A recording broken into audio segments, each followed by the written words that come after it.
LYA DE PUTTI was a major star of the European silent screen and crossed the Atlantic to enjoy success in America. But after making just one talkie in 1929, she retired shortly before her untimely death. Why? Join me as I investigate. Before I begin, I must thank the San Francisco Silent Film Festival at silentfilm.org and the National Film Institute of Hungary, or NFIH, both of whom proved to be invaluable sources. Also, I must thank the Library of Congress, where I was able to find the correct pronunciation of LYA's name. LYA DE PUTTI was born as Amalia Putti in Vexta, Austria-Hungary, which is now part of Slovakia, in 1897 to Baron Gyula Putti and his wife, Countess Maria Hoyos. According to the National Film Institute of Hungary, the young Mali, as she was known, was educated at a convent school but was known to break the rules. One of her earliest acting roles was as St. Margaret in a school play there. Around 1912, her parents arranged a marriage for the teenage Mali to the wealthy Zoltan Zipesi, and according to silentfilm.org, they had 2 daughters together. However, according to multiple other sources, Mali was unhappy with married life, so she divorced her husband and left her daughters behind to flee to Budapest, where she found work as a singer and a dancer at the Royal Orpheum Theatre. It was there that she was discovered by Béla Balogh, head director of Astra Studio, who cast her as the lead in his 1918 movie, Soldiers of the Emperor. With this film, she began going by LYA Putti, and got rave reviews, with some calling her the Hungarian Pola Negri.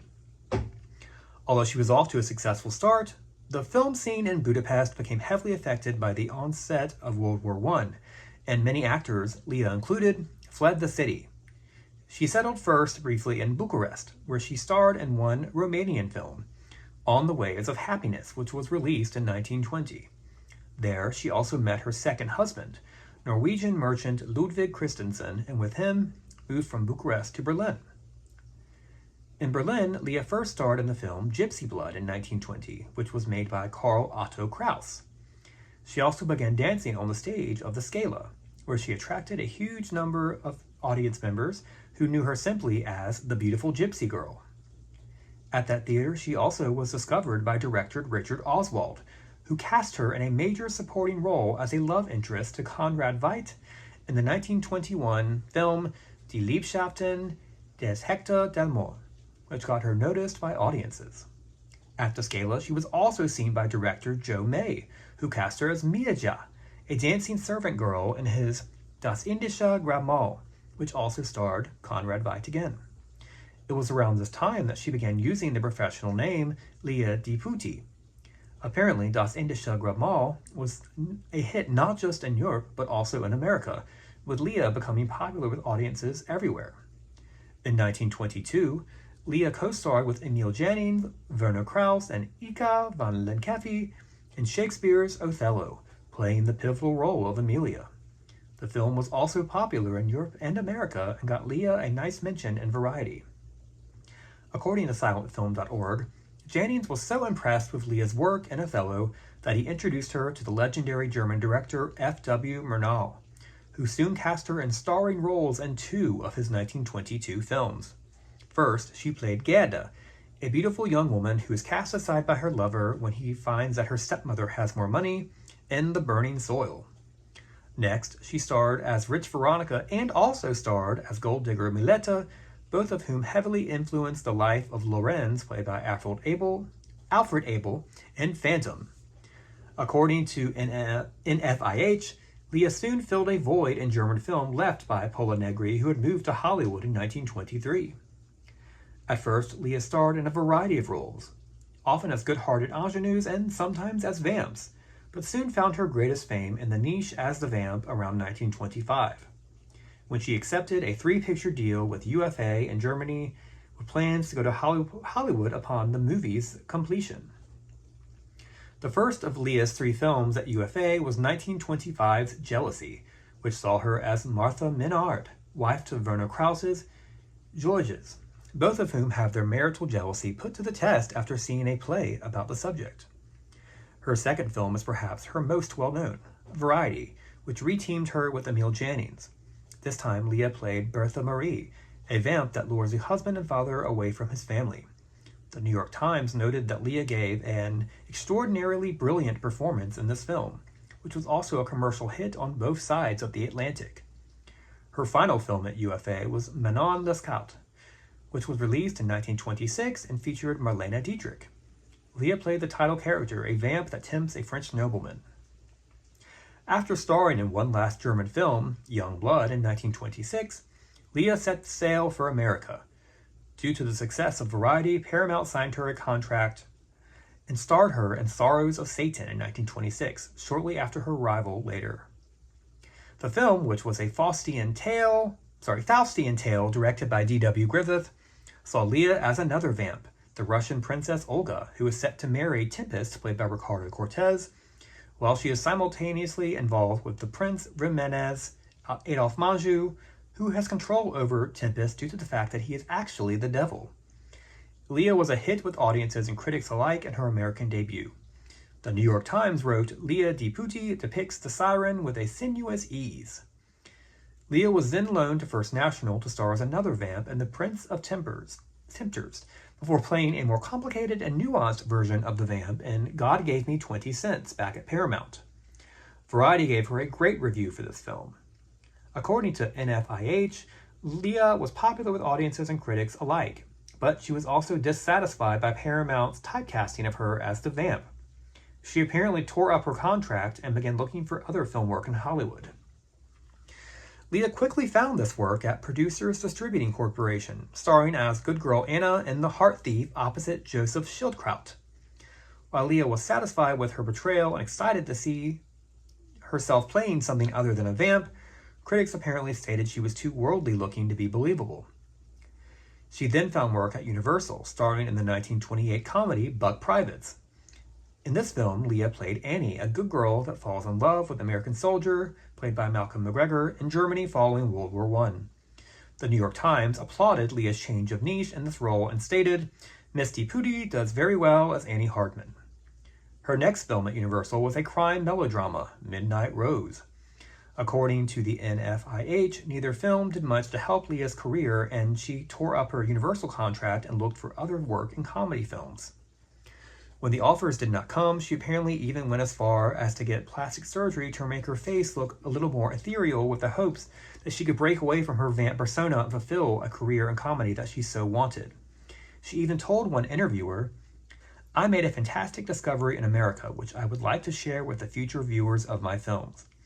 I was surprised to find that I have in me a comic side, and this astonished the director too. I hope that you will soon meet a new LYA, one who will never again be the impertinent, evil, obnoxious vampire, nor the sad-faced young woman who bores audiences with her tears in some simple roles. Not getting any offers in America in any comedies, LYA returned to Germany in 1928 when she received the opportunity to star as Charlotte in a comedy there entitled Charlotte Somewhat Crazy. LYA then got another offer back in Hollywood, this time from Harry Cohn of Columbia, who cast her as the lead in The Scarlet Lady, a melodrama of the Russian Revolution that saw LYA playing LYA, a spy. The movie got mixed reviews, and while Cohn offered LYA a contract, she turned it down, choosing to accept another offer that excited her more, starring in Arthur Robinson's 1929 British production of The Informer. LYA leapt at the chance to portray Katie Fox, a complex Irish girl who causes Gypo, played by Lars Hansen, to betray his best friend and turn his best friend over to the police. While Katie did come between two men, she was not the usual type of vamp that LYA was typecast as, but instead a complicated woman that gave LYA the freedom to make her more heavily emotionally nuanced. To LYA's surprise, the cast was informed that half of the movie would be silent and the final half would be a talking picture, and she was excited to make her talkie debut. While LYA did her best to say all of her lines in English to be recorded, the producers did not find her Hungarian accented voice to be suitable for the Irish character, and she, along with Hansen, who was from Sweden, was dubbed by another actor. The version of the film that survives today is the one in which she was dubbed. Sadly, I can find no evidence that the sound recordings of her voice were ever preserved. While LYA was frustrated and devastated by the fact that she was dubbed, she was pleased when the critics praised her performance and the film was a commercial hit. Unfortunately, though, The Informer also did very little for LYA's career. Offers for the Talkies did not come pouring in as she had hoped, and she found herself in the same situation as many of her fellow European stars, fearing that her accent would hinder any opportunities she had in the Talkies. At first, Leah was not discouraged and returned to New York, eventually scoring the lead role of the French girl Yvette in a Broadway play made in France in 1930, but sadly it closed after only 5 performances. According to NFIH, she became increasingly depressed and despondent. Her work visa in America also kept expiring, and she was forced to leave the USA briefly in 1931 and return to Berlin. But she was unable to find success or opportunities there either, and found herself all but forgotten by German audiences. Returning to New York one last time in the fall of 1931, Leah was hospitalized to have a chicken bone removed from her throat that had become stuck there after a meal. Unfortunately, she contracted a severe case of double pneumonia while in the hospital and passed away, sadly, on November 27th at just the young age of 34 years old. Leah's death was a real tragedy and one of the saddest tales to come out of the silent to talkie transition. Here we had an actress that was truly a talent and truly a star, finding fame worldwide, but her simple desire to not be pigeonholed seemed to have cost her her career. While Leah saw herself as a multi-dimensional actor with a flair for comedy, the studio heads seemed to only see her as a beautiful, one-dimensional vamp. When she could no longer stand the typecasting, she bravely broke away and continued to look for opportunities elsewhere that would fulfill her more as an artist. While she found these at first, they eventually dried up. While her accent is said to have been the main culprit behind her failure in making a transition to the talkies, I think the real culprit was her bravery and refusal to conform even before there were talkies. Just like Nancy Carroll, because Leah had opinions and wanted to be in control of herself and her career, she was seen as difficult by the Hollywood studio system. Had she played the game and stayed their vamp, she probably would have made a fine transition to the talkies in much of the same way that Olga Baklunova did. Sadly, it was not to be, and this force of talent was taken from this earth way too soon. We at least have so many of Leah's brilliant performances available to watch today. Please check out Othello, Jealousy, Variety, and Phantom all on YouTube, and see if you can find a copy of The Informer. Even though she is dubbed in the sound portion, she still gives one heck of a performance. LYA DE PUTTI was one of the most talented actors of silent cinema, and more people should know about her. Here's to you, Leah. Please like and subscribe or follow this account if you want to learn more about the history of silent film stars whose stardom lasted only briefly in the talkies. Up next, join me as I cover the silent to talkie career of William Desmond. Thank you so much for joining me. Have a great weekend.